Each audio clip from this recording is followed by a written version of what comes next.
হযরত ওমর রাদিয়াল্লাহু তাআলা আনহু, ইসলাম কারে কয় বাবা, ইসলাম কাকে বলে? রোমক সম্রাট তার গোয়েন্দা বিভাগের লোক পাঠায় দিয়েছে, দেখো তো যেভাবে ইসলাম এক একটা দেশ দখল করতেছে, তার আদর্শ দিয়ে না জানি রোমও কবে চলে যায়। আমিরুল মুমিনিন কেমন, সিংহাসন কেমন দেখে আসো। রোমের বাদশাহ, রোমের গোয়েন্দা বিভাগ আসলো, মদিনায় ঢুকে সাহাবীদের জিজ্ঞেস করছেন, আইনা মালিকুকুম, তোমাদের বাদশা কই? তারা বললো যে আমাদের জন্য কোনো বাদশা হয় না, বাল্লা না আমির, আমাদের জন্য একজন আমির হয়। আচ্ছা হলো আমির, সেই আমির কই? কয় যে কোথায় তা জানি না, তবে শুনেছি ওনার উট হারায় গেছে, উট তালাশ করতে গেছে।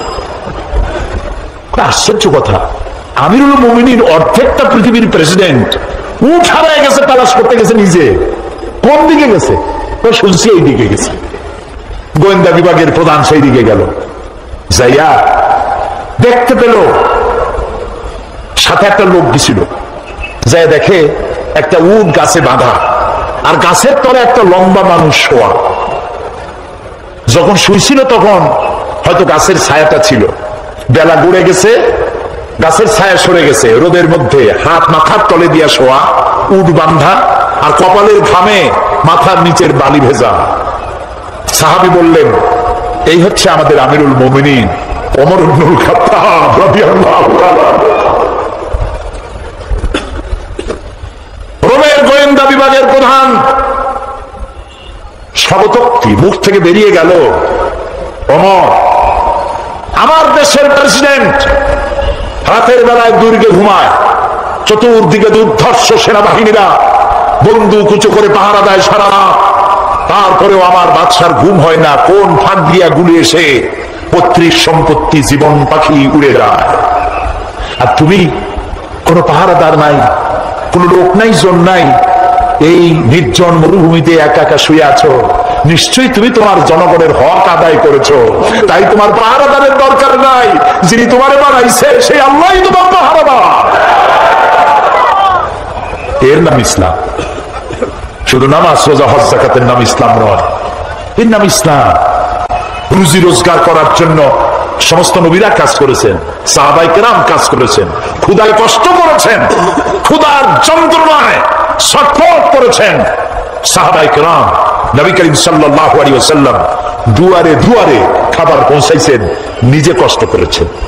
প্রিয় ভাই সব, হযরত ওমর রাদিয়াল্লাহু তাআলা আনহু মসজিদ নববীর ভিতরে বসে দেখলেন জোহরের সময় কয়েকটা লোক বসা, আসরেও তারা, মাগরিবেও তারা, এশায়ও তারা, পরের দিন ফজরেও তারা। জিজ্ঞেস করলো, এই বেটারা তোমরা কারা? প্রত্যেক নামাজে এক জায়গায় দেখি, বললো যে আমরা আল্লাহর ইবাদত করি, জিকির আজকার করি। তো তোমরা খাও কি? বলছে আল্লাহ ভরসা করে আছি, আমাদের এই জায়গায় জিকির আজকার করতে দেখিয়া এলাকার লোকেরা রান্দিয়া আমাদেরকে খাওয়া। তাহলে তো তোমরা আল্লাহরে ভরসা করো না, তোমরা তো মানুষের উপর ভরসা করে আছো। শোনো, আগামীকাল এটা তো ফজর গেল, আজকের জোহরের নামাজের পর যদি এই জায়গায় তোমাদেরকে বসা দেখি, ব্যাট মেরে মসজিদ থেকে বের করে দেব।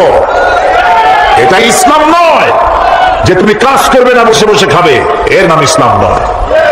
তুমি নিজে কাজ করবে, নিজের জন্য, অন্যের জন্য কাজ করো, এটি হলো ইসলামের নির্দেশ।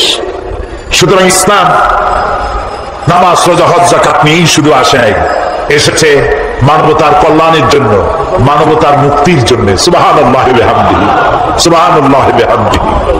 আল্লাহ তাআলা রাসূল বলেছেন তিনটা কাম করো। কয়টা কাম? তিনটা কাম করো।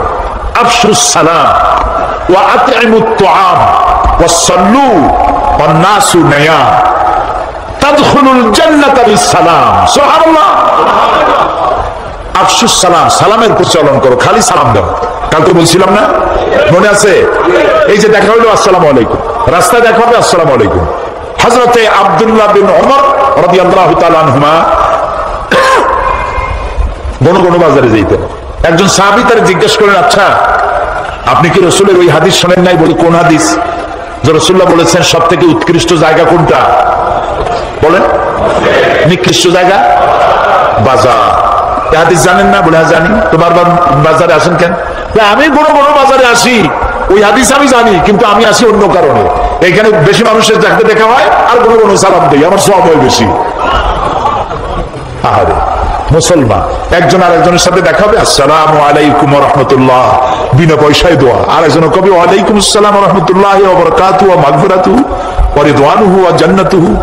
সুবহানাল্লাহ। যত বেশি শব্দ প্রয়োগ করবেন ততই 10 করে নেকি হইতে থাকবে। এরপরে হাত মিলাবেন। অনেকে হাত খালি ছোঁয় আঙ্গুলের মাথা, কেউ একটু দেয়, কেউ সবটা দেয়, কেউ সবটা দিয়ে ধরিয়া এরকম ঝাঁকায়। ওর চিন্তা যত ঝাঁকি তত নেকি। এটা তো বাজে কথা। প্রিয় ভাই সব, রাসূলুল্লাহ বলছেন সালাম দাও, বেশি করে সালাম দাও। ওয়া আত'ইমুত তাআম, আর মানুষকে খাইতে দাও। জাহান্নামে যারা যাবে কারণ হবে দুইটা, অনেক কারণের মতো কারণ হবে কয়টা? দুইটা। ইয়াতাসাআলুনা আনিল মুজরিমিন মা সালাকাকুম ফি সাকার قالوا لم نك من المصلين ولم نك نطعم المسكين। জাহান্নামীদেরকে প্রশ্ন করা হবে জাহান্নামে আসছে কেন? বলবে দুইটা কারণে, আমরা নামাজ পড়ি নাই আর এতিম মিসকিনকে খাইতে দেই নাই। নাউজুবিল্লাহ, বলে নাউজুবিল্লাহ। এতিম মিসকিনকে খেতে দিবেন, মেহমানদের দাওয়াত দিবেন, বেশি করে খাওয়াবেন। শুধু নিজেই অন্যের বাড়িতে গিয়ে খাবেন না, মানুষকেও দাওয়াত দিয়ে খাওয়াবেন। তাহলে মহব্বত বাড়বে। কি বাড়বে? মহব্বত বাড়বে। আর একটা কি? ওয়াসাল্লু ওয়ান নাসু নিয়াম, আর নামাজ পড়তে দাঁড়াও ওই সময় যখন মানুষেরা সব ঘুমাইয়া যায়। কোন সময়? রাতে। রাতের কোন অংশে? অর্ধেক, এরপরে অথবা তৃতীয় অংশে। এই সময় নামাজটা কেন?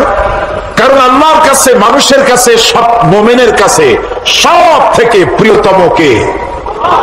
সবাইকে বলতে হবে কে? সুতরাং মানুষ যখন প্রেম করে, ভালোবাসা করার জন্য নোটিশ দেয় না, বিজ্ঞাপন ছাপায় না, রেডিও টেলিভিশনে বিজ্ঞাপন দেয় না। প্রেম করে কিভাবে? গোপনে।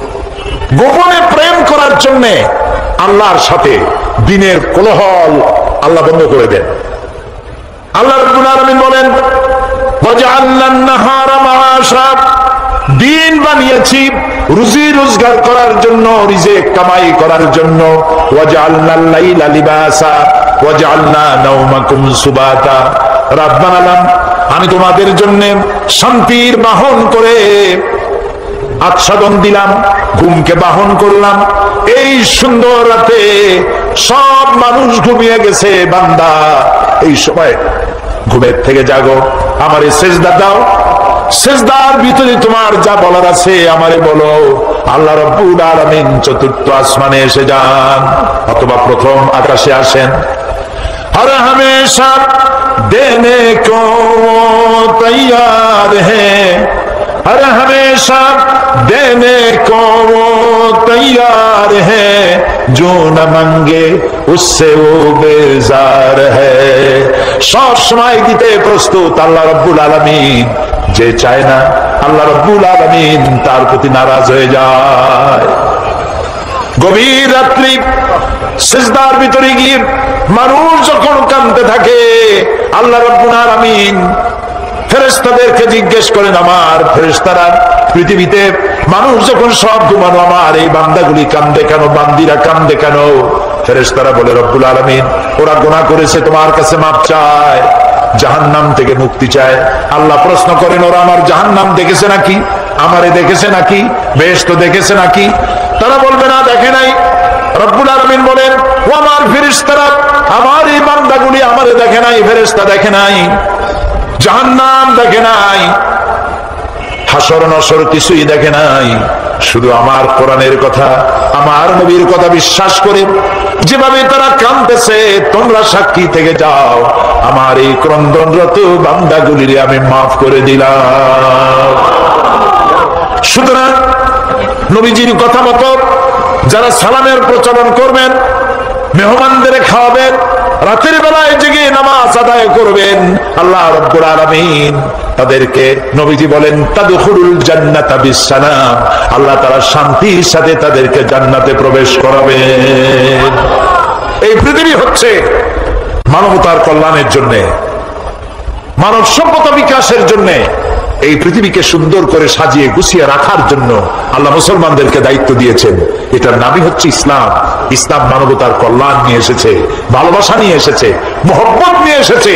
ক্ষমতায় যাইয়া মন্ত্রী হবেন, এমপি হবেন, খাওয়ার চোটে এক একজনের পেট 3টা তরমুজের সাইজ হয়ে যাবে, এই জন্য ক্ষমতায় যাওয়া নয়।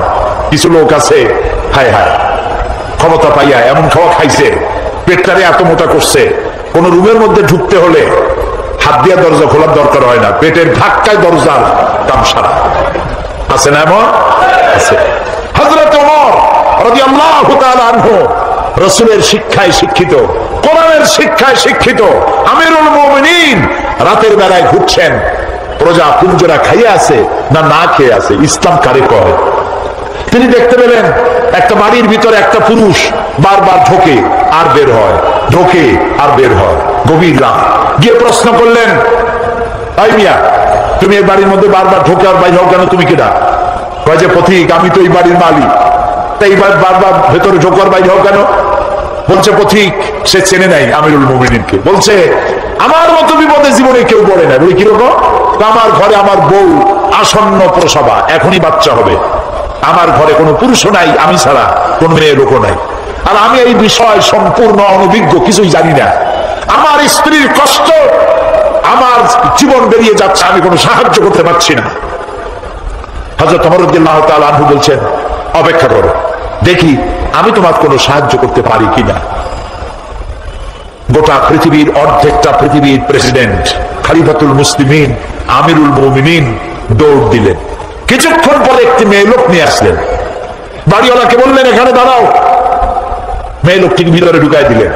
কিছুক্ষণ পরে সেই মেয়ে লোক এসে আমিরুল মুমিনিনকে ডেকে বললেন, আমিরুল মুমিনিন, এই বাড়ির মালিককে বলেন আল্লাহ তাকে একটি পুত্র সন্তান দান করেছেন, পুত্রটিও সুস্থ, তার মাও সুস্থ। বাড়িওয়ালা তো আমিরুল মুমিনিন নাম শুনিয়া পায়ের তলা থেকে মাটি গজে গেছে। হযরত ওমর আমার জন্য কষ্ট করছে, দৌড়াইছে, কি আশ্চর্য, আমার তো বেয়াদবি হয়ে গেছে। তিনি করজোড়ে ক্ষমা চাইলেন, আমিরুল মুমিনিন, আল্লাহর রাস্তায় আমারে মাফ করে দেন, আপনি আমারে কষ্ট দিছি, আমি আপনাকে কষ্ট দিয়েছি, আমাকে ক্ষমা করুন। আর এই যে মেয়ে লোকটারে নার্স নিয়ে আসছেন, সেবিকা, কিছু টাকা আপনি তাকে দিয়ে দেবেন, এই টাকাগুলো আপনি নেন। হযরত ওমর বলেন, ও আল্লাহর বান্দা, আমার কাছে ক্ষমা চাইও না, আমার কাছে ক্ষমা চাওয়া উল্টা হবে, কারণ তুমি আমার এলাকার ভিতরে বসবাস করো, তোমার এই কষ্টের কথা তুমি জানাবার আগে আমি নিজেই জেনে যে খেদমত দিতে পারি নাই, এজন্য কিয়ামতের দিন ওমরকে আল্লাহর দরবারে তুমি আসামি বানাইও না। আর যে মেয়ে লোকটিকে টাকা দিতে চাও, ওই মেয়ে লোকটি কোন পেশাদার নার্স নয়, সেবিকা নয়, যেই মেয়ে লোকটি দিয়ে আমি তোমার স্ত্রীর খেদমত করালাম, ওই মেয়ে লোকটি আমার স্ত্রী। সুবহানাল্লাহ, এর নাম ইসলাম, এর নাম ইসলাম। শুধু নামাজ রোজা হজ যাকাতের জন্য নয়, নামাজ রোজা কম্পালসারি ডিউটি, দাড়ি রাখা মুসলমানের আলামত, মেসওয়াক করা, সুরমা লাগানো, লম্বা জামা গায়ে দেওয়া, এগুলি ইউনিফর্ম, কিন্তু মূল স্পিরিট, আসল জিনিসটা হারাই ফেলেছি, খোলস হারাই ফেলেছি, মূল জিনিস হারাইয়া খোলস ধরে আছি। হ্যাঁ, পাগড়ি আমার দরকার, এটা আমার শিয়ার, আমার পাগড়ি প্রয়োজন, আমার টুপি প্রয়োজন, আমার দাড়ি প্রয়োজন, আমার লম্বা জামা প্রয়োজন, আমার তসবিহ প্রয়োজন, কিন্তু সব থেকে বড় প্রয়োজন ছিল মানব প্রেম। যারা অহংকারী, যারা স্বৈরাচারী, যারা জালিম, আল্লাহ পাক তাদেরকে বলছেন, এ পৃথিবীর মানুষেরা, জেনেরা, যদি সম্ভব করতে পারো, আমার আইন ভালো লাগে না, আমার ইসলাম পছন্দ হয় না, আমার আলেম ভালো লাগে না, আমার কোরআন ভালো লাগে না, অবস্থা যদি এমনটি হয়, বেরিয়ে যাও, বেরিয়ে যাও। আমার সার্বভৌমত্বের ভেতর থেকে, আকাশের নিচের থেকে, জমিনের উপর থেকে বেরিয়ে যাও। ফানফুজু লা তানফুজু ইল্লা বিসুলতান। কোথায় যাও? পালাবার জায়গা নাই, বেরোতে পারবে না। আকাশ আর জমিন দিয়ে প্যাকেট করে রেখেছি, পালাবার জায়গা নাই। কোথায় যাইবা? জুলুমের হাত যত আছে করতে থাকো, আর আল্লাহ রাব্বুল আলামিন দেখতেছেন। সুতরাং ইমানদার ব্যক্তি, তার মধ্যে বিনয় আসে, বিনম্র হয়। সে পয়সা করে আসে বলে অহংকার করে না, কারণ আল্লাহ বলেছেন ওয়াল্লাহুল গানিয়্যু ওয়া আনতুমুল ফুকারা। আল্লাহ সাফ বলে দিয়েছেন আল্লাহই হচ্ছেন কারো মুখাপেক্ষী নন, সম্পদশালী। আল্লাহর কোনো সম্পদের অভাব নাই। ওয়া আনতুমুল ফুকারা, দুনিয়ায় তোমরা যা বাস করো সব ফকিরের গোষ্ঠী, কিছু নাই তোমাদের। তোমাদের জাতি খাইয়া শেষ করে ভালো, আর আমার কাছে যা আছে আমি শুধু দিতে থাকি, আর ভাণ্ড শুধু ভরাই থাকে, মোটেও খালি হয় না। সুবহানাল্লাহ। কাজী মোমেন বান্দা সে অর্থ এবং বৃত্তের অহংকার করে না, বিদ্যার অহংকার করে না। অর্থ বৃত্ত কত আছে তোমার, কয় টাকার মালিক? আল্লাহ যদি ইচ্ছে করেন ব্রেনের ভিতরে যদি টিউমার ঢুকায় দেন, ব্রেনের একটা নার্ভ আর একটা নার্ভের সাথে জড়াই দিবেন, জায়গা হবে কোথায়? হেমায়তপুর। হেমায়তপুর কোথায়? কাশি, পাবনা। সুতরাং আল্লাহ পাক ইচ্ছে করলে এটা করে দিতে পারেন, পারেন না? খুব করতে পারেন। হার্টের ভেতরে ক্যান্সার দিয়ে দিতে পারেন। 14 গোষ্ঠী বিক্রি করলো, ডাক্তারের পয়সা হবে না, পারেন না আল্লাহ পাক? পারেন কি না? পারেন। সেই জন্য যত বড় ধনী হোক, পয়সার মালিক হোক, আল্লাহর উপর ঈমান আনলে বলে যে গুণটা হয়, সে অহংকারী হয় না, বিনয়ী হয়। আল্লাহ রাব্বুল আলামিন কোরআনে কারীমের ভিতরে বলে দিয়েছেন লিল্লাহি মা ফিস সামাওয়াতি ওয়া মা ফিল আরদ। যারা সামান্য একটু রাজত্ব পাইয়া ছোট্ট ছোট্ট একটা দেশের প্রেসিডেন্ট, প্রধানমন্ত্রী, কি হনুরে, এরকম একটা ভাব। আর্মি হাতে, বিডিআর হাতে, পুলিশ হাতে, যা খুশি তাই করি না। আল্লাহ পাক বলছেন লিল্লাহি মা ফিস সামাওয়াতি ওয়া মা ফিল আরদ। আকাশ আর জমিনের একচ্ছত্র মালিকানা কার? চিল্লায় বলুন আল্লাহ পাকের। সুতরাং তুমি মাতবারি করে কদ্দূর পারবা? বেশি দূর যেতে পারবে না। গ্রামে গোয়াল আছে, গরু রাখে যে জায়গায়, ওই জায়গাটার নাম কি? গোয়াল। গভীর রাত্রে গরুর মালিক শুনতে পাচ্ছে গোয়াল ঘরে খুব শব্দ হচ্ছে। রাখালকে ডেকে বলছে দেখতো কি, কিসের শব্দ? ওই যে দেখে এসে জবাব দিচ্ছে যে গোয়ালে যে 7টার শিং মোটা, তার গুতার চোটে ওই গোয়ালের মধ্যে যত গরু আছে কেউ টিকতে পারতেছে না, খালি গুতাইতেছে সমানে। মালিক কয় যে দীর্ঘদিন থেকে দেখতেছি এটার গুতার চোটে সমস্ত গরুগুলি অস্থির হয়ে যাচ্ছে, যা একটা মোটা দড়ি দিয়া, খাট্ট একটা দড়ি দিয়ে কুটির সাথে জড়াই বাঁধতে রাখ গলাটারে। মোটা একটা দড়ি দিয়া গলার সাথে খুঁটির সাথে যদি বাঁধতে দেয়, এরপরে খালি ফোঁস করতে পারবে, গুতাইতে আর পারবে না। ঠিক অনুরূপ ভাবে কোন জনপদ থেকে, কোন দেশ থেকে যখন দেশের মানুষেরা, যখন দেশের নিরস্ত্র মানুষেরা, গরিব মানুষেরা যখন আল্লাহর দরবারে গভীর রাত্রে ফরিয়াদ তোলে, আল্লাহ জুলুমে অত্যাচারে জর্জরিত হয়ে গেলাম, মার খেতে খেতে শেষ হয়ে গেলাম, অত্যাচারে অত্যাচারিত হচ্ছি, চিৎকার বাড়তে থাকে, আল্লাহ পাক তখন তার নজর দিয়ে দেখেন। আল্লাহ তো দেখতেই থাকেন সব সময়ের জন্য। আল্লাহ পাক কার কারণে এগুলি হচ্ছে আল্লাহ পাক টের পান। শিং কারো কারো মোটা হয়েছে, আজরাইলকে পাঠায় দেন, যাও খাটো দড়ি দিয়ে বাঁধে তো। খাটো দড়ি কোনটা বুঝছেন? 3 হাত। 3 হাত বাবু, কোনটা? খাটো দড়ি দিয়ে বাঁধে তো। সুতরাং কত বড় বড় রাজা বাদশাহ ক্ষমতা এলো, মানুষের উপরে জুলুম করলো, আল্লাহ পাক তার ইন্তেকাম নিয়েছেন। সেই আল্লাহ এখন আর নাই,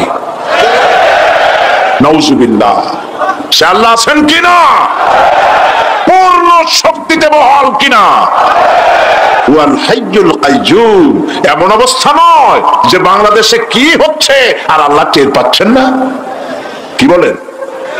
আল্লাহ রাব্বুল আলামিন বলেন লা তাখুযুহু সিনাতুন ওয়ালা নাওম। ঘুম নাই, তন্দ্রা নাই। কার? ঘুমানো না, তন্দ্রাও জান না। তন্দ্রা কারে কয়? জি, ঝিমটি জিমানি যাই বলেন আপনারা বুঝে নিয়ে, ওই যে বসে বসে এরকম করে, আল্লাহ ওরকমও করেন, ঘুমো নাই বন্ধ। হযরত মুসা আলাইহিস সালাম বলছিলেন যে আল্লাহ তুমি নাকি ঘুমাও না। মুসা আলাইহিস সালাম তো খুব আদরের নবী, আল্লাহ পাকের খুব আদরের নবী, দারুণ আদর। আল্লাহ পাক বলছেন মুসা আমি তোমারে আমার জন্য বানাইছি। সুবহানাল্লাহ, কোরআন শরীফে আছে আল্লাহ পাক বলছেন মুসা আমি তোমারে আমার জন্য বানাইছি। তোমাকে যখন তোমার মা দরিয়ায় ভাসায় দিয়েছিল আমি তোমার বাক্সর দিকে তাকাইছিলাম। সুবহানাল্লাহ, আল্লাহ যদি বলেন আমি তাকাইছিলাম, সুবহানাল্লাহ, তোমারে আমার জন্য বানাইছি। সুতরাং হযরত মুসা আলাইহিস সালাম তিনি বলছেন আল্লাহ পাককে খুব আদরের নবী, তো আল্লাহ তুমি নাকি ঘুমাও না। আল্লাহ কয় তুমি বিশ্বাস করো না। হযরত মুসা আলাইহিস সালাম বললেন আল্লাহ অবশ্যই বিশ্বাস করি, তবে বুঝি না বিষয়টা কি, বুঝি না কেমনে না ঘুমাই পারে, বুঝি না।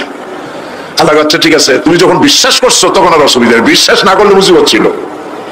পয়গম্বর মানুষ তাকে তো বলতেই হবে বিশ্বাস করি, তবে বুঝি না। আল্লাহ কয় ঠিক আছে বিশ্বাস যখন করো আমি বুঝাই দেবো, নিয়ে আসো এক গ্লাস পানি নিয়ে আসলাম, দাঁড়ায় থাকো। মুসা আলাইহিস সালামকে আল্লাহ বললেন পানি নিয়ে দাঁড়ায় থাকো, আর ঘুমের আল্লাহ করলেন মুসারে ধর। মুসা আলাইহিস সালামের ঘুম এসে গেল, ঘুমের আমেজে হাতটা শিথিল হয়ে গ্লাসটা পড়ে ভেঙে চুরমার হয়ে গেল। হযরত মুসা আলাইহিস সালাম ভয় পেয়ে গেলেন। আল্লাহ পাক শোনাই দিলেন ভয়ের কোনো কারণ নাই, একটা পরীক্ষার জন্যই দিলাম, তোমার বোঝার জন্যই দিলাম। তুমি যেমন এক গ্লাস পানি নিয়ে একটা গ্লাস নিয়ে এক মুহূর্ত দাঁড়াতে পারলে না, ঘুম আসলো আর হাত থেকে পড়ে গ্লাসটা ভেঙে গেল। মুসারে তুমি বুঝে নাও, তুমি জেনে রাখো তাম সৃষ্টি জগৎ তোমার আল্লাহ রব্বুল আলামিনের হাতের মুঠার মধ্যে রয়েছে। আল্লাহ রব্বুল আলামিন যদি ঘুমায় যান, এই পৃথিবীর আকাশ এবং জমিনের সব ট্রাফিক কন্ট্রোল আল্লাহ পাক নিজেই করেন। যদি তিনি ঘুমায় যান সব শেষ হয়ে যায়। বাংলাদেশে কি হচ্ছে, পৃথিবীর কোথায় কি হচ্ছে তা আল্লাহ দেখছেন না? চিল্লায় বলো দেখছেন না? সে আল্লাহ রাব্বুল আলামিন তিনি পরিষ্কার করে বলছেন যারা নাকি মুমিন বান্দা তারা অহংকারী হয় না, ক্ষমতায় থাকুক ক্ষমতায় না থাকুক কোন অবস্থাতেই অহংকারী হতে পারে না। আল্লাহ পাক শোনায় দিয়েছেন যারা অহংকার করে তাদেরকে পরিষ্কার করে বলেছেন ওয়ালা তামশি ফিল আরদি মারহান ইন্নাকা লান তাখরিকাল আরদা ওয়া লান তাবলুগাল জিবালা তুলা ওয়ালা তামশি ফিল আরদি মারহান, খবরদার আমার জমিনের উপরে অহংকারের পথে বড় হেঁটো না। দেখছেন না কত আছে অহংকার করে হাঁটে, জমিনের উপরে জুতা পাই দিয়ে মচ মচ করে হাঁটতে থাকে। ওয়ালা তামশি ফিল আরদি মারহা ইন্নাকা লান তাখরিকাল আরদা, তুমি কি তোমার পদাঘাত দিয়ে আমার জমিনটারে ভাগায় দিতে পারবা? বলেন পারবে? যদি শক্তি থাকে দাও লাথি, তোমার ঠ্যাং ভাঙবে, মাটির কিচ্ছু। ওয়ালান তাখরিকাল আরদা মা, তুমি আমার এই জমিনটাকে ধসাই দিতে পারবে না। আর ওয়ালান তাবলুগাল জিবালা তুলা, আর পাহাড়ের উচ্চতা লাফ দিয়ে তুমি ছাড়াই যেতে পারবে না।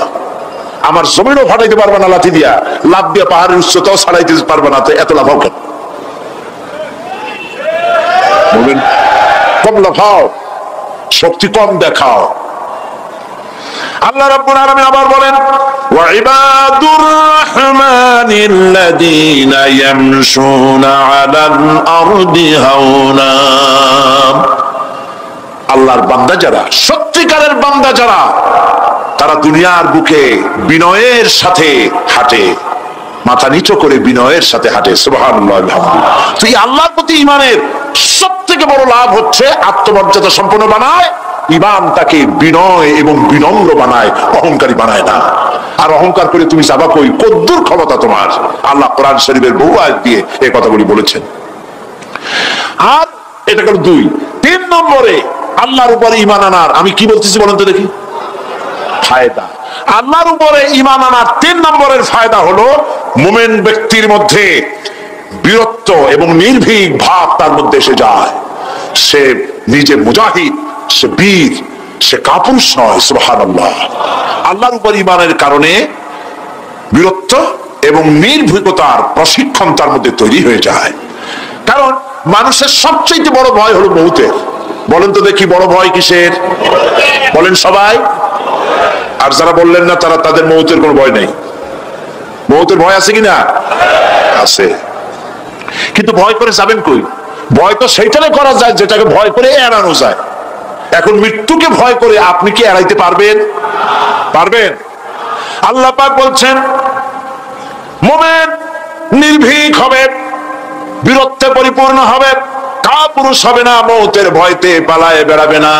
আল্লাহ পাক বলছেন কুল ইন্নাল মাউতাল্লাযীনা তাফিরুনা মিনহু ফাইন্নাহু মুলাকীকুম। মরণ থেকে পালাও তুমি, মরণ তোমায় লইবে ঘিরি, যদিও সুদূর আকাশ পানে, লুকাও সেটায় লাগিয়ে সিঁড়ি। এ মহারোগের চিকিৎসক নাই, নাই সে ঔষধ জগতে, খুঁজিয়া কাতর হইলে কি হবে, পারিবে না তারে ফিরাতে। মৃত্যু যখন তোমার এসে যাবে, তোমাকে মৌতের হাত থেকে কেউ রেহাই দিতে পারবে না। মৃত্যু তোমার হবেই। সুতরাং মৌত যখন হবে তখন তাকে ভয় করে তো কোনো লাভ নাই। আর মৃত্যু কোথায় হবে, কখন হবে, আমরা কেউ জানি না। জানেন? ওমা তাদরি নাফসুম বিআইয়ি আরদিন তামুত। কোন মাঠে, কোন ময়দানে কখন মৌত হবে কারো জানা নাই। এই গত নভেম্বর মাসের শেষ দিকে আমি লন্ডন সফর করেছিলাম। এক ভাইয়ের কাছে শুনলাম, আমি অবাক হয়ে গেলাম। তিনি পত্রিকায় দেখে আমাকে বলেছেন এক লোক 8 তলা থেকে 8 তলা বিল্ডিং এর ছাদের মধ্যে পড়ে গেছে। 8 তলা বিল্ডিং এর ছাদের মধ্যে পড়িয়া তার কিচ্ছু হয়নি, হাত পাও ভাঙে নাই, মরেও না, খালি কিছু চামড়া টামড়া ছিঁড়ে গেছে। তাড়াতাড়ি অ্যাম্বুলেন্স আসছে, অ্যাম্বুলেন্সে তাকে নিয়ে গেছে, হসপিটালে নিয়ে যাবে চামড়াগুলো সেলাই করে দেওয়ার জন্য। অ্যাম্বুলেন্সে উঠাইয়া তাড়াতাড়ি অ্যাম্বুলেন্স আসছে। দরজা যেভাবে লাগাইছে দরজাটা ভালোভাবে লাগে নাই। দেখেন নাই মাইক্রোবাসে বা অ্যাম্বুলেন্সে অনেক সময় দরজা এরকম মারার পরে অনেক সময় লাগে না, যার জন্য ড্রাইভার বলে যে দরজাটা ভালো করে লাগায় নেন, ঠিক না? দরজাটা ভালো করে লাগে নাই। সামনে চলতে গিয়ে এই গাড়িটার ব্রেক কষতে হয়েছে ড্রাইভারের কোনো কারণে। যেই না ব্রেক কষেছে আর অমনি দরজা যেটা লাগছিল না ভালো করে দরজাটা খুলে গেল। আর রুগীটা 8 তলা কাছে পড়ছিল, ওইটা ছিল পাশে, সে ছিটকে গিয়ে রাস্তায় পড়লো। আর একটা বাস সামনের থেকে এসে মাটিতে তাকে চ্যাপ্টা করে দিয়ে চলে গেল। শুনিয়া আমার মুখ থেকে বেরিয়ে গেল আল্লাহু আকবার। বলেন আল্লাহু আকবার। কি আল্লাহ পাকের কি প্রচন্ড ক্ষমতা, কি ইচ্ছা তার। মৃত্যুর জন্য সময় লাগবে, জায়গাও লাগবে, দুটো জিনিস এক হতে হবে। আল্লাহর যাকে যে মৃত্যু দিবেন, মৃত্যুর জন্য সময় এবং জায়গা দুটোর কম্বিনেশন হতে হবে। 8 তলা থেকে পড়বে ঠিক, কিন্তু মরবে না। আজরাইল অপেক্ষা করতেছে রাস্তায়, বাস আসবে যখন। 8 তলা থেকে পড়লো, অবিশ্বাস্য ভাবে লোকটা বেঁচে গেল। আর হসপিটালে তার যাওয়া হলো না, গাড়ির দরজা খুললো, রাস্তা দিয়ে পড়লো, আজরাইল দ্রুত তার কাম সেরে চলে গেল। সুতরাং মুমিন ব্যক্তি আল্লাহর উপর ঈমান আনার কারণে দুর্জয় মনোবল সৃষ্টি হয়। কাপুরুষ জীবনে কয়েকবার মরে। সাইকেলের টায়ার বাস্ট হয়েছে শুনে বেহুশ হয়। তারপরে ট্রাকের টায়ার বাস্ট হয়েছে শুনলে কানের তলা ফেটে যায়। বোম বাস্ট হয়েছে আওয়াজ শুনে হার্ট ফেল করে। বাতিশিয়ালের ডাক শুনলে কোনো হুশই থাকে না। এই হচ্ছে কাপুরুষদের কাজ। আর ইমানদার ব্যক্তি এগুলি পরোয়া করে না। তার জানা আছে যে আমার নির্ধারিত সময়ের এক মুহূর্ত আগে আমার মৌত হবে না।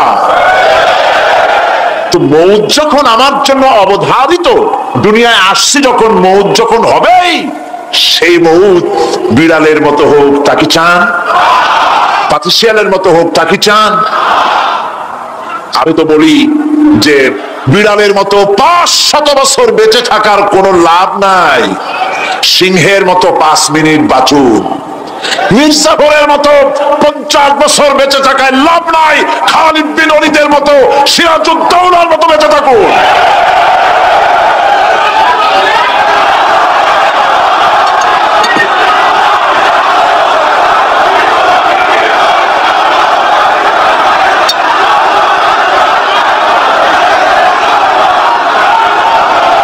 বসেন। আপনারা যদি দাঁড়ায় যান তাহলে আমি করবো কি? বসেন বসেন।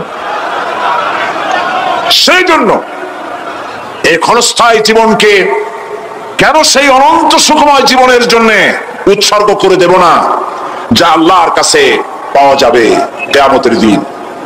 দেখেন, মৃত্যু হওয়া উচিত মুসলমানদের শাহাদাতের মৌত হওয়া উচিত। কি মৌত হওয়া উচিত? আল্লাহকে আজকে প্রাণ খুলে বলি, আল্লাহ জীবন তো নিবাই, সুতরাং জীবন যখন নিবা, মৌতটা শাহাদাতের মৌত তুমি আমাদের দান করে দিও। কাপুরুষের মতো মরতে চাই না, শাহাদাতের মৌত চাই। সুবহানাল্লাহ বলেন, আমিন বলেন। মুমিন ব্যক্তি তার বড় ফায়দা, সে সাহসী হয়। সুবহানাল্লাহ বলেন। দেখেন, বুখারী শরীফের হাদিস, যুদ্ধের জন্য, বদরের যুদ্ধ, রাসূল সাল্লাল্লাহু আলাইহি ওয়াসাল্লাম সৈন্যদেরকে রিক্রুট করছেন, কিন্তু কথা বলতে গিয়ে রাসূল করিম সাল্লাল্লাহু আলাইহি ওয়াসাল্লাম দাওয়াত দিচ্ছেন, কিন্তু মনে মনে চিন্তাও করছেন যে সামান্য কিছু লোক, অস্ত্রপাতি কম, এই জিহাদের অবস্থাটা তারা কিভাবে নেবে। একজন যুবক সাহাবী দাঁড়ায় গেলেন, তার নাম মিকদাদ রাদিয়াল্লাহু তাআলা আনহু। যুবক, এই পৃথিবীতে যুবকদের ইসলামের সবচাইতে অবদান কাদের? চিল্লায় বলো। যুবকদের অবদান সবচাইতে বেশি। হযরত মিকদাদ রাদিয়াল্লাহু তাআলা আনহু তিনি দাঁড়ায় গেলেন, তিনি বললেন, ইমদি বিনা ইয়া রাসূলুল্লাহ হাইসুমা তাশা। হাদিস, হে রাসূল, আপনি আমাদেরকে নিয়ে চলুন। কত সৈন্য তারা আসতেছে, কত অস্ত্র নিয়ে আসতেছে, এটা আমাদের ভাববার বিষয় নয়।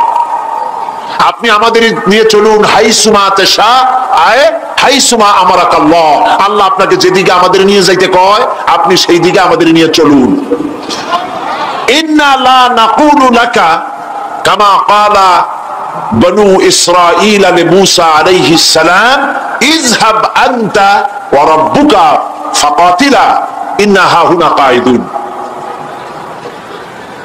অর্থাৎ, হে রাসূল, আমরা বনী ইসরাইলের মতো বলবো না। শোনেন, আমরা বনী ইসরাইলের মতো বলবো না যে মুসা তুমি এবং তোমার আল্লাহ এই দুইজনে গিয়ে ফেরাউনের বিরুদ্ধে যুদ্ধ করো, আমরা যাবো না, আমরা বসে থাকবো। এই কথা আমরা বলবো না। আমরা মুসা আলাইহিস সালামের উম্মত নই, আমরা মুহাম্মদ সাল্লাল্লাহু আলাইহি ওয়াসাল্লামের উম্মত।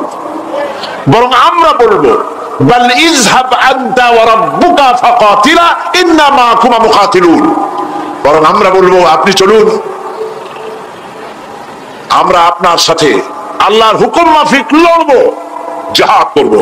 ততক্ষণ পর্যন্ত মা দামাত আইনুম মিন্না তাতাররাফ, যতক্ষণ পর্যন্ত আমাদের চোখের পাতা নড়তে থাকে ততক্ষণ আপনার সাথে থেকে কাফেরের বিরুদ্ধে লড়াই করে যাব।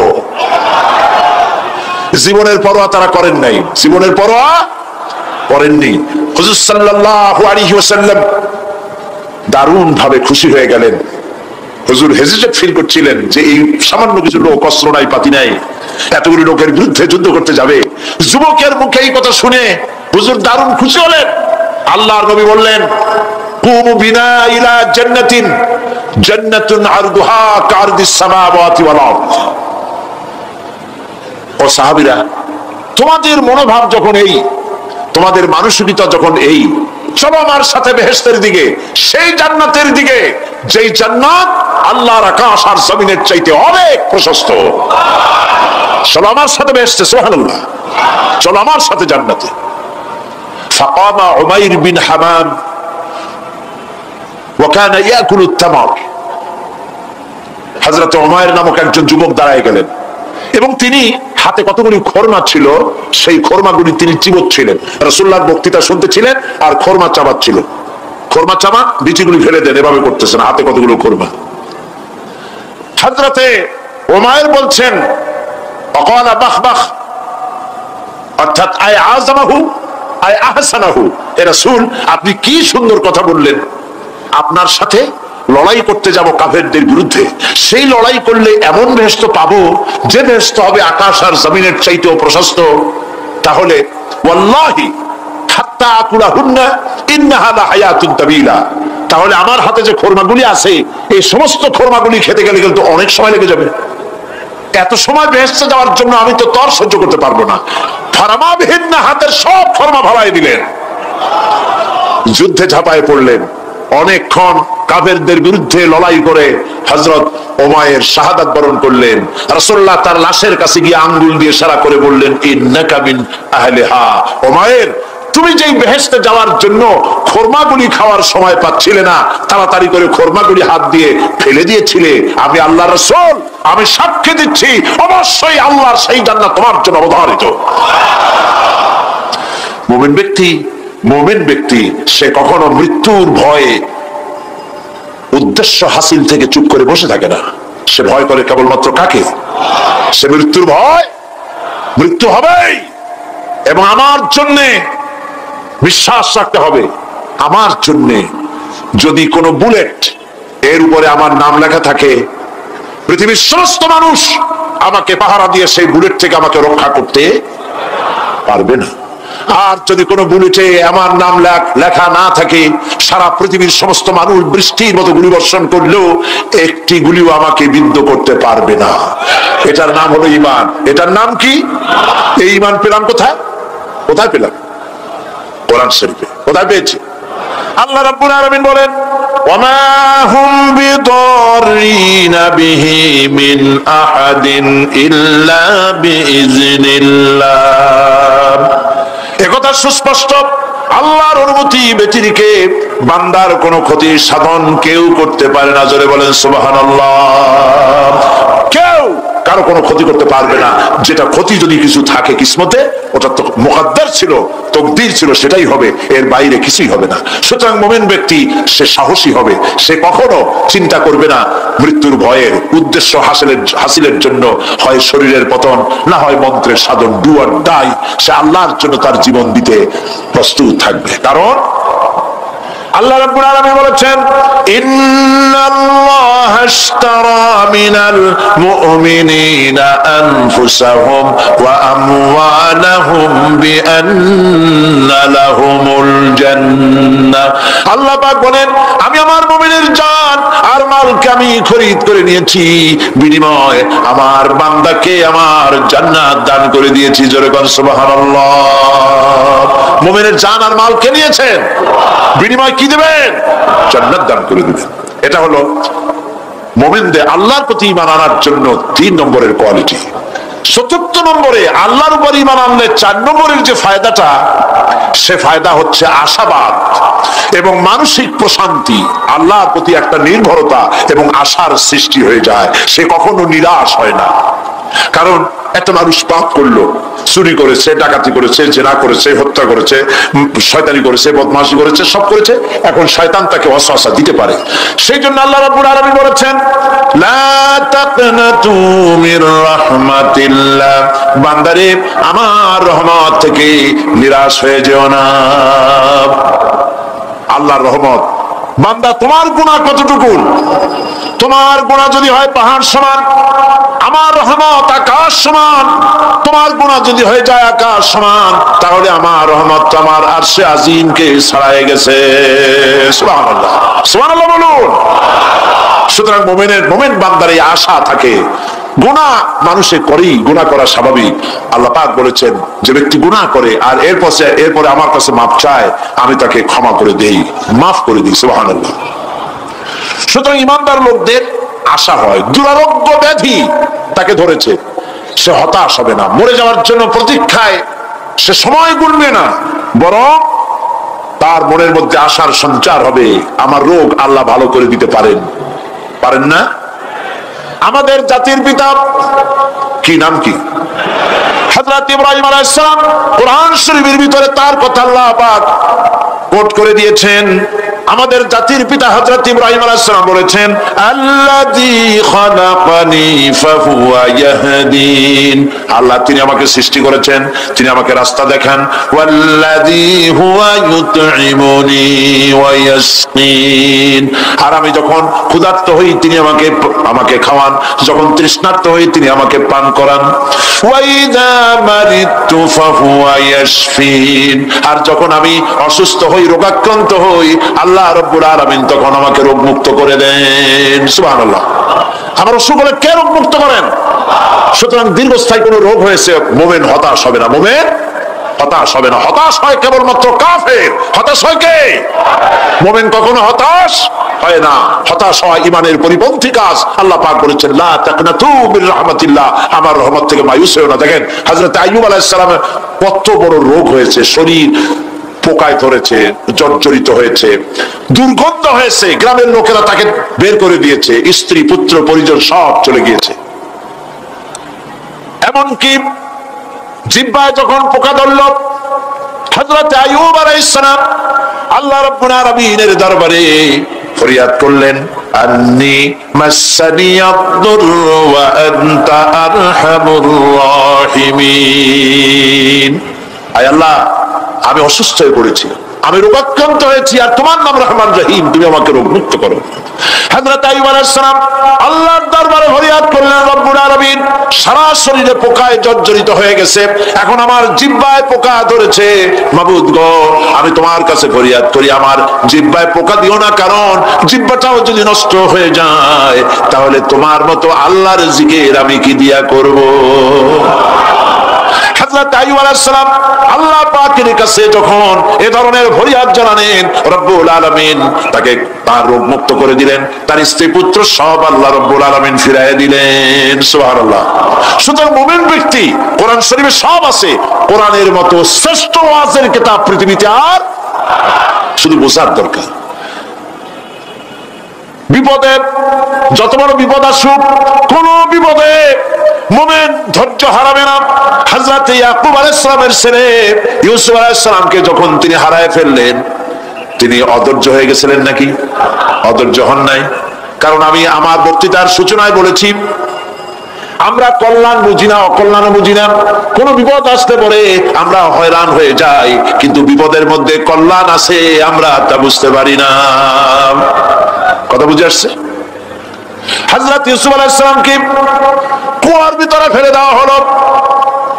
11 ভাই মনে করেছে কুয়ার ভিতরে ফেলে দিয়া ইউসুফ আলাইহিস সালামকে মেরে ফেললাম, কিন্তু তারা বোঝে নাই আসল কামটা কি হয়েছে। এটা তো কুয়া নয়, এটা একটা টানেল, এটা একটা সুড়ঙ্গ। একদিকে কেনান হলো তার এক মুখ, ওই সুড়ঙ্গের এক মুখ হলো কেনানের। কেনান ইউসুফ আলাইহিস সালামকে ফেলে দেওয়া হলো কুয়ার ভিতরে মারার জন্যে, কিন্তু আল্লাহ পাকের ইচ্ছা ইউসুফ আলাইহিস সালাম মরবে না। এই টানেলের অপর প্রান্ত মিশরের সিংহাসনের টানেলের এপার দিয়া ইউসুফ আলাইহিস সালামকে ঢুকালেন, অপর প্রান্তে মিশরের সিংহাসনে ইউসুফকে আল্লাহ বসায়া দিলেন। হযরত ইয়াকুব ছেলের জন্য অধৈর্য হলেন না। যখন তিনি খবর পেলেন ছেলে বাঘে খেয়ে ফেলেছে, তিনি তখন বলেছেন, ফাসাবুরুন জামিলুন আসাল্লাহু আইয়াতিয়ানি বিহিম জামিআ ইন্নাহু হুয়াল আলিমুল হাকীম। ফাসাবরুন জামিল, আমি উত্তম ভাবে ধৈর্য ধারণ করলাম, এবং আমি বিশ্বাস করি আল্লাহ রাব্বুল আলামিন আমার হারানো সবকিছু আমাকে ফিরাই দিবেন। বহু বছর পর যখন হযরত ইউসুফ আলাইহিস সালাম প্রেসিডেন্ট হয়েছেন মিশরের, 11 ভাই গেল সেখানে সাহায্য আনার জন্য। সেই ঘটনা তো শোনাবো না, এমনি বলে যাচ্ছি। এরপরে তিনি তাদেরকে পরিচয় দিলেন, ওরা ভয় পেয়ে গেল। তিনি বললেন, ভয়ের কোনো কারণ নাই, লা তাসরিবা আলাইকুমুল ইয়াউম, আজকে আমি কোনো প্রতিশোধ তোমাদের নেব না। সুবহানাল্লাহ। এর নাম পয়গম্বর, এর নাম কি? আল্লাহর নবী। আমি আজকে কোনো প্রতিশোধ তোমাদের নেব না, তোমরা যাও। পিতার অবস্থা তিনি জানলেন, কাঁদতে কাঁদতে পিতার চোখ দুটো নষ্ট হয়ে গেছে। ইয়াকুব আলাইহিস সালাম, হযরত ইউসুফ আলাইহিস সালাম বললেন, যাও। নিজের জামাটা খুললেন, গায়ের জামা খুলে বললেন, ভাইরা আমার এই জামা নিয়ে যাও, আর আমার আব্বার চোখের উপরে এই জামাটা রেখে দিও।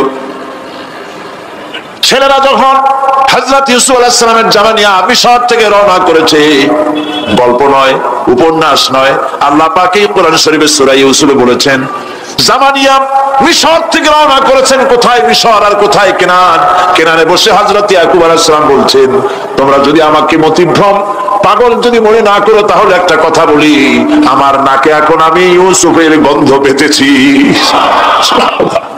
তোমরা যদি আমাকে মতিভ্রম না করো, তাহলে আমি বলি আমি কিন্তু ইউসুফের গন্ধ পেতেছি। সুবহানাল্লাহ।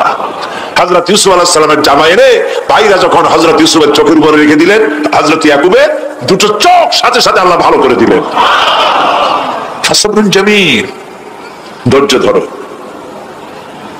ইমানদার ব্যক্তি আশার উপরে তার জীবন বাঁচে, কারণ যত বড় বিপদ আসুক না কেন আশ্রয় পাওয়ার একটা জায়গা আছে, তার নাম হলো আল্লাহ। নাম কি? বলেন আল্লাহ। সবাই বলেন আল্লাহ আল্লাহ আল্লাহ আল্লাহ। হযরত ইউনূস আলাইহিস সালাম মাছটাকে গিলে ফেলে দিল, মাছটাকে গিলে মাটির অতল তলদেশে চলে গেছে। এত বড় বিপদ পৃথিবীর কোন মানুষের হতে পারে নাকি? বলেন, কি বলেন?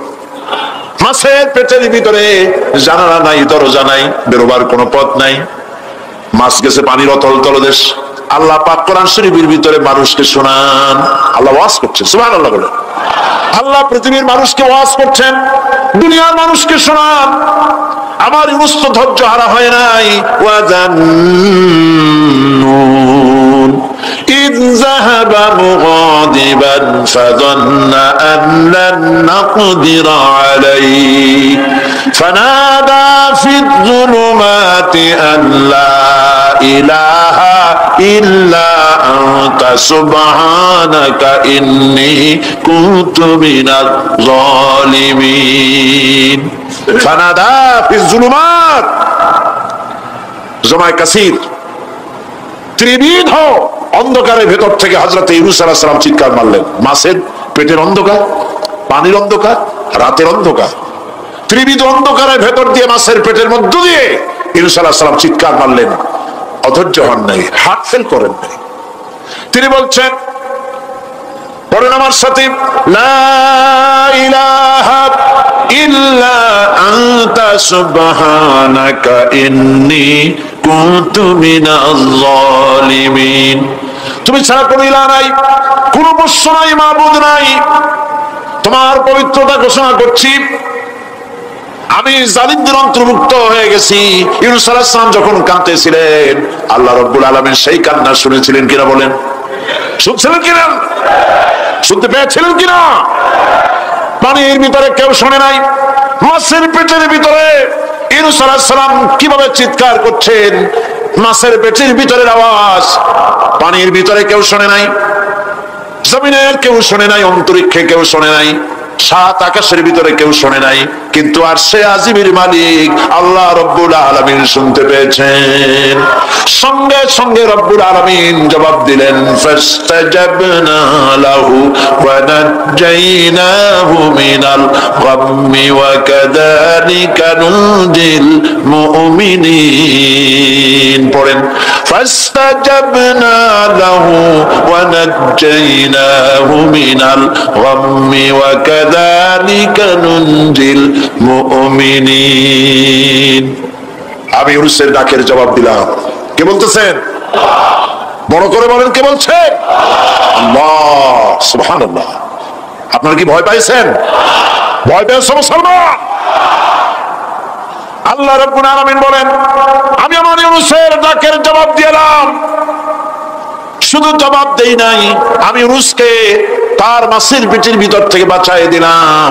মাছের পেটের মধ্যে বেদনা শুরু হয়ে গেল, এমন বেদনা হয়েছে মাছ এখন বমি না করে পারে না।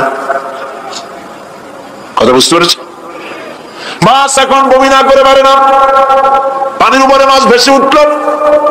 আল্লাহ কোরআন শরীফের ভিতরে বলছেন, মাছ সাতরায়া কিনারায় চলে গেল, ইউনূস আলাইহিস সালামকে বমি করে ফেলে দিল। ইউনূস আলাইহিস সালাম বেঁচে গেলেন। আল্লাহ পাক বলেন, শুধু ইউনূসকে বাঁচাইলাম না, বরং আমি সকলের জন্য আশার বাণী শোনাই, শোনো মুমিনেরা, ওয়া কাযালিকা নুনজিল মুমিনিন। মুমিন বান্দা যারা, যত বড় বিপদ আসুক আমারে ডাকো, আমি বিপদ দিয়ে বাঁচাই দেব। সুবহানাল্লাহ, বিপদ থেকে আমি বাঁচাই দেব। আল্লাহ পাক বলেছেন, ফাইন্না মাআল উসরি ইউসরান, ইন্না মাআল উসরি ইউসরা। জেনে রাখো, দুঃখ এবং কষ্টের পরে রয়েছে সুযোগ সুবিধা, আর অসচ্ছলতার সাথে রয়েছে উদার সচ্ছলতা। যত বড় বিপদ আসছে, এই বিপদের পরে আল্লাহ পাক তার গোলামদের উপরে রহমত নাজিল করবেন ইনশাআল্লাহ। সুতরাং ইমানদার লোকেরা, তাদেরকে আল্লাহ পাক বলছেন, কোনো ভয় নাই, কোনো চিন্তা নাই, যত বড় বিপদে পড়ো আমারে ডাকো, আমি ডাকের সাড়া দিয়ে দেব। সবাই আল্লাহরে ডাকেন, সুবহানাল্লাহ ওয়ালহামদুলিল্লাহ লা ইলাহা ইল্লাল্লাহ। জোরে পড়েন সুবহানাল্লাহ ওয়ালহামদুলিল্লাহ লা ইলাহা ইল্লাল্লাহ, সুবহানাল্লাহ ওয়ালহামদুলিল্লাহ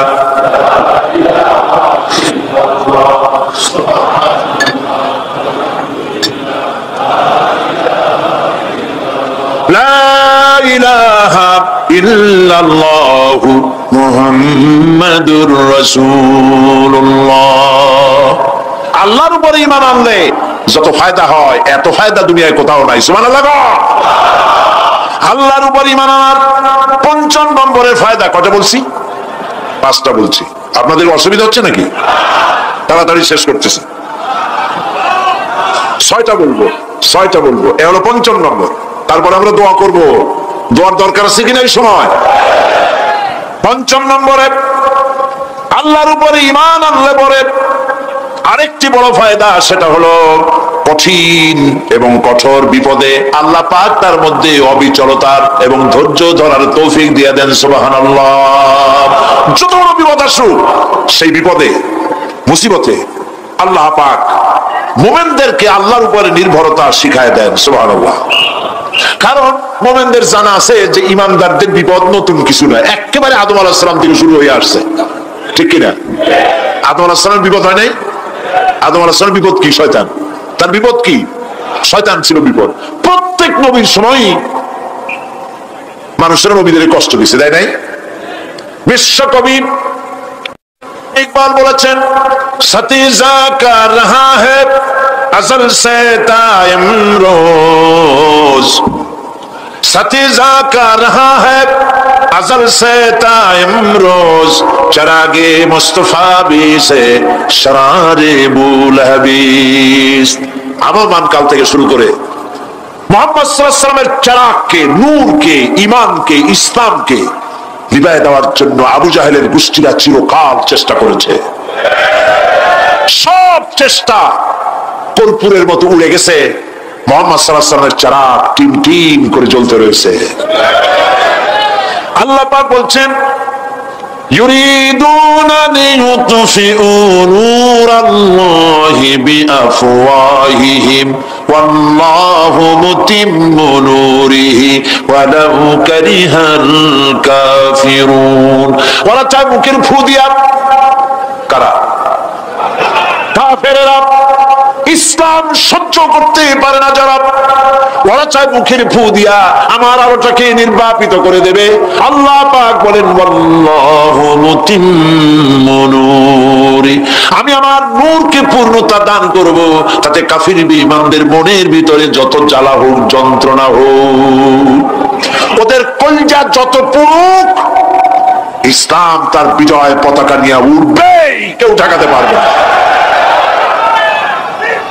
আল্লাহ রাব্বুল আলামিন, আল্লাহ পাক বলছেন, ওয়া কাযালিকা জাআলনা লিকুল্লি নাবিয়্যিন আদুওয়াম মিনাল মুজরিমিন। আর এমনি করে আমি সকল নবীর শত্রু বানিয়েছি সব পাপিষ্ঠ অপরাধপ্রবণ লোকদের। শুনছেন কথা? শোনেন নাই?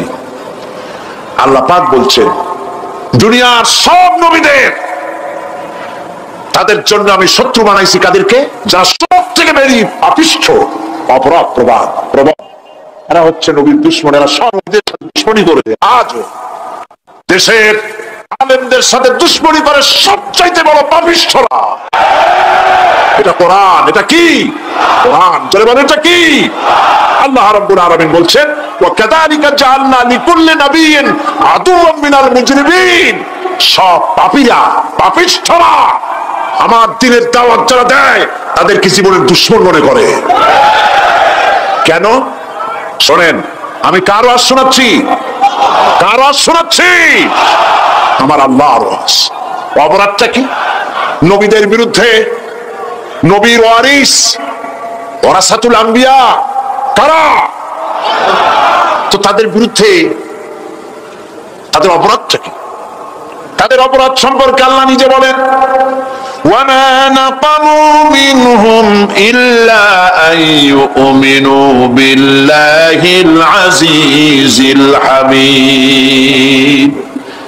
এদের বিরুদ্ধে অ্যাকশন নেওয়ার আর কোন অপরাধ ওদের নাই। ওদের একমাত্র অপরাধ ওরা আল্লাহর জমিনে আল্লাহর আইন প্রতিষ্ঠা করতে চায়। এটাই হচ্ছে একমাত্র। এই অপরাধে নবীদের শাস্তি হয়েছে, নবীরা মার খেয়েছেন, সাহাবায়ে কেরাম মার খেয়েছেন। আমরা তো সাহাবায়ে কেরামের জুতার ফুলার সমান নই, সুতরাং এগুলি আমাদের পাওনা। এই রক্তের বিনিময়, জীবনের বিনিময় আল্লাহ পাক তার দ্বীনকে প্রতিষ্ঠা করবেন ইনশাআল্লাহ। হযরত খাব্বাব, বুখারী শুনুন, বুখারীর হাদিস। আমি কোনো কথা বানিয়ে বলি না, আমি লেখাপড়া করি, পড়াশোনা করি, চোখে দেখি, তারপরে কথা বলার চেষ্টা করি। বাজে গপ্প কিস্সা কাহিনী বলার অভ্যাস আমার কোনো কালে ছিল না, নাই। রাসূল কারীম সাল্লাল্লাহু আলাইহি ওয়াসাল্লামের মতো মানুষ, ওনার মতো মানুষ, আহারে, তার চাইতে শ্রেষ্ঠ মানুষ কি পৃথিবীতে আছে? তিনি মার খাইছেন না খান নাই? আহা, কিভাবে তাকে মারলো! গলায় চাদর দিয়ে পেঁচাইয়া আছাড় মেরে ফেলে দিয়ে তারপরে তাকে প্রহার করা হয়েছে। আবু জাহেল মেরেছে, বেহুশ হয়ে গেছেন হুজুর। হযরত হামজা তখনও কাফের ছিলেন। শিকার থেকে ফিরে এসে মুহাম্মদ সাল্লাল্লাহু আলাইহি ওয়াসাল্লামের অবস্থা দেখে পায়ের রক্ত মাথায় উঠে গেছে। আপন ভাইয়ের ছেলে, আর এমন ছেলে। চলে গেলেন আবু জাহেলের বাড়ি, বললেন, আবু জাহেল, তুই নাকি মুহাম্মদ সাল্লাল্লাহু আলাইহি ওয়াসাল্লাম মারছিস? কেন মারলি? তিনি তো ভালো কথাই বলেন, সবসময় বলেন সত্য কথা বলো, মানুষের উপকার করো, এতিমকে আশ্রয় দাও। এত সুন্দর সুন্দর ভালো ভালো কথা বলেন, তার মতো ভালো মানুষ তো দুনিয়ায় দেখি নেই। মানলি কেন?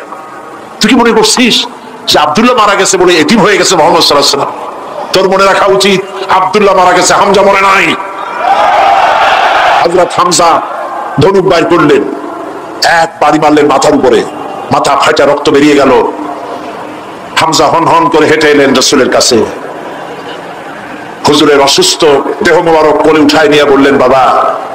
তার মস্তক মোবারক কোলে উঠায় নিয়ে বললেন, আমি আবু জাহেলের মাথা ফাটিয়ে রক্ত বের করে দিয়ে এসেছি, তুমি একটু খুশি হও। হুজুর বললেন, চাচা, কার মাথা ফাটাইছেন, কার রক্ত বের করেছেন, এই কথা বলে তো আমাকে আপনি খুশি করতে পারবেন না। তিনি বললেন, বাবা, তুমি কি হলে খুশি হও? তিনি বললেন, আমি খুশি হই চাচা, তোমার মুখে যদি একটা বার আমি ঈমানের কলেমা শুনতে পাই।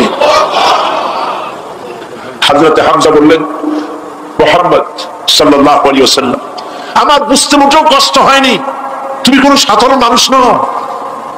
সাধারণ মানুষের প্রতিশোধে তুমি বিশ্বাসী হতে, খুশি হতে, প্রতিশোধে বিশ্বাসী হওনি, তুমি অবশ্যই আল্লাহর নবী। আমি আল্লাহকে সাক্ষী রেখে, আমি তোমাকে সাক্ষী রেখে ঈমানের কালেমা ঘোষণা করছি, লা ইলাহা ইল্লাল্লাহু মুহাম্মাদুর রাসূলুল্লাহ। ভাইরা আমার, আল্লাহর দ্বীন প্রতিষ্ঠার জন্য আমার নবীদেরকে কষ্ট করতে হয়েছে, সাহাবায়ে কেরামদেরকে কষ্ট করতে হয়েছে, আল্লাহর ওলিদেরকে। ইমাম আবু হানিফা রাহমাতুল্লাহ আলাইহি 8 বছর জেলের মধ্যে রাখা হয়েছিল। ইমাম আহমদ বিন হাম্বলকে চাবুক মেরে মেরে গায়ের গোশত আর চামড়া তুলে ফেলে দেওয়া হয়েছিল। তারপরেও তা বাতিলের সামনে মাথা নত করে নাই। এর নাম হচ্ছে ইসলাম। এর নাম কি? বুখারীর হাদিস, হযরত খাব্বাব বিন আরিত রাদিয়াল্লাহু তাআলা আনহু।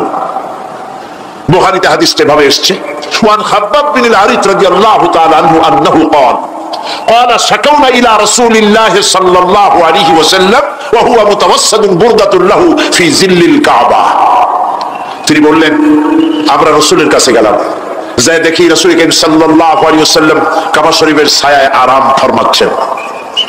আমরা কাছে গিয়ে বললাম, আলা তাস্তানসিরু লানা আলা তাদউ লানা ইয়া রাসূলুল্লাহ, হে রাসূল, আপনি কি আমাদের জন্য দোয়া করবেন না? আমরা তো মার খেতে খেতে শেষ হয়ে গেলাম। আমাদের খাব্বাবকে, খুবাইবকে, আম্মারকে, সুমাইয়াকে মেরে শেষ করে দিল। ওরা আমাদেরকে না খাওয়ায় রাখে, সারা রাত খেতে দেয় না, ঘুমাতে দেয় না। তারা আমাদের বেলালকে মেরে মেরে রক্তাক্ত করে উত্তপ্ত মরুভূমির উপরে চিৎ করে শোয়ায়, বুকের উপরে পাথর চাপা দিয়ে রেখেছে। ওরা সাহাবায়ে কেরামদেরকে মারতেছে, না খাওয়ায় রাখতেছে। হুজুর, আপনি কি আল্লাহর কাছে দোয়া করবেন না? এখনো কি দোয়ার সময় আসে নাই? হাদিস শরীফে এসেছে, হুজুর সাল্লাল্লাহু আলাইহি ওয়াসাল্লাম উঠে বসলেন, বললেন, ও খাব্বাব, তোমাদের আগে এই পৃথিবীতে যারা দ্বীনের দাওয়াত নিয়ে এসেছিলেন, সমকালীন রাষ্ট্র শক্তি তাদেরকে ধরত, ফায়ুহাজুর রাজুলু ফায়ুহফারু লাহু ফিল আরদ, তাদেরকে ধরে তাদের জন্য কবর খনন করা হতো জীবিত মানুষের জন্য। ফায়ুজআলু ফিহা, এরপরে সেই গর্তের ভিতরে তার কোমর পর্যন্ত গেড়ে দেওয়া হতো। সুম্মা ইউতা বিল মানশার, এরপরে করাত আনা হতো। ফায়ুদাউ আলা রাসিহি, এরপরে সেই করাত তার মাথার উপরে রাখা হতো। ফায়ুজআলু বিসাইদ, করাত দিয়া ঘষে ঘষে ছিঁড়ে ছিঁড়ে জীবিত মানুষকে দ্বিখণ্ডিত করে ফেলে দেওয়া হতো।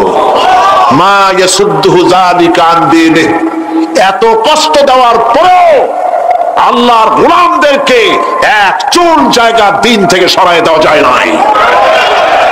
ওয়াল্লাহি ওয়াল্লাহি, ও খাব্বাব, আমি আল্লাহর নামে কসম করি,